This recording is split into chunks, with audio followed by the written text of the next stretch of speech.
Okay, people, I'm sure have read the flyer that's up that today is a global day of Jewish learning, trying to get everybody to spend one day learning, being on the same page, so to speak.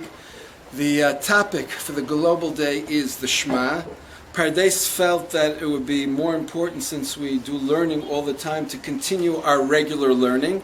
And as a result of that, we wanted to just devote a take 5 to the Shema. So that's where I am.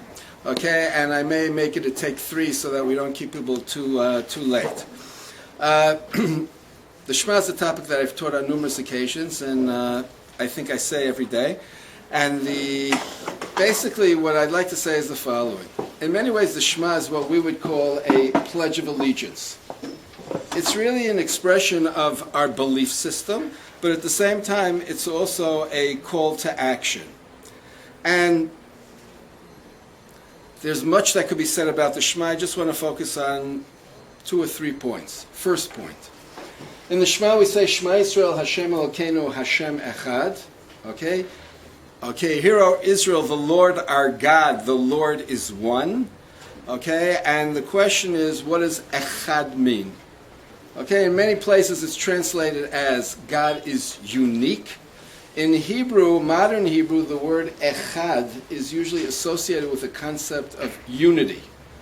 And therefore I think that this is at the core of the Shema, that it's a belief in a God that is unifying, which then creates a worldview which is ultimately looking to try to integrate things. Hirsch in his commentary says that in the pagan concept of the world, you saw the world as being composed of many different forces, many different gods.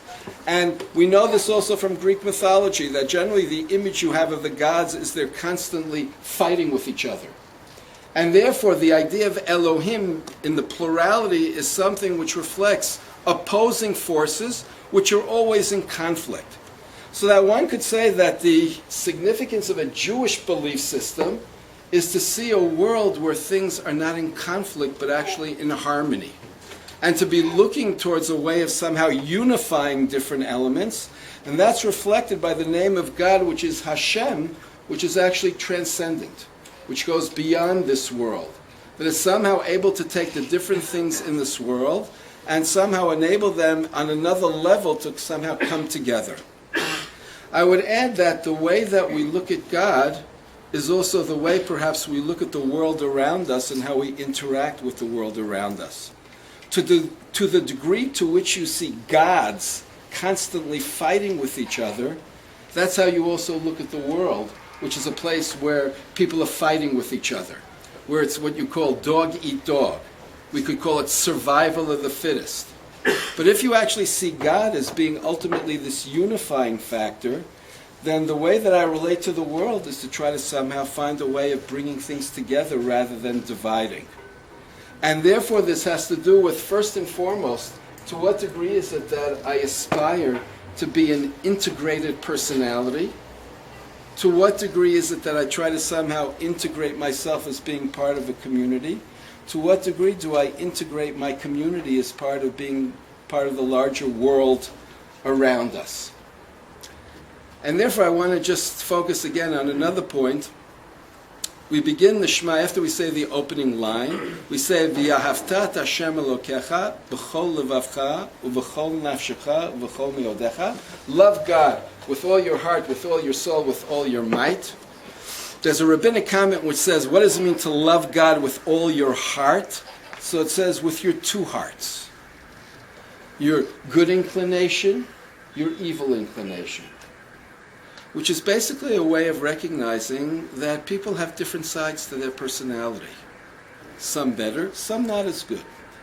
And the idea being, to what degree is it I try to integrate my personality? To what degree is my relationship with God not something which is just in the Beit Midrash, but my relationship with God is outside the Beit Midrash? To what degree is it that I don't make a dichotomization of holy and profane, but that ultimately everything is holy? And so therefore, the idea of saying love God in all of these aspects is trying to somehow bring them all together. I would also add to that the idea of saying in everything, with everything. To what degree is it that I'm somebody who really tries to somehow bring myself together, my all to everything that I do? And the last thing which I want to say is, in the first paragraph of the Shema, we find that there's this idea of loving God, which is something which is very, very abstract.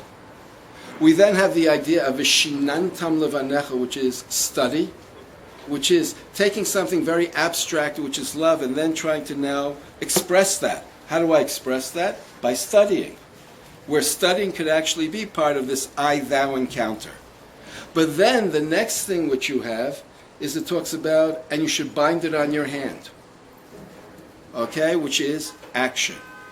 Which means that it's the idea of taking things that are very abstract, which have to do with qualities, personality, trying to then ground it in study, but ultimately to then express that in actions.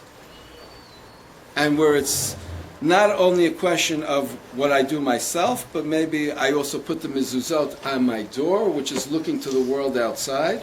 I put it on my gates, so that what you find throughout the Shema is this attempt to somehow bring things together.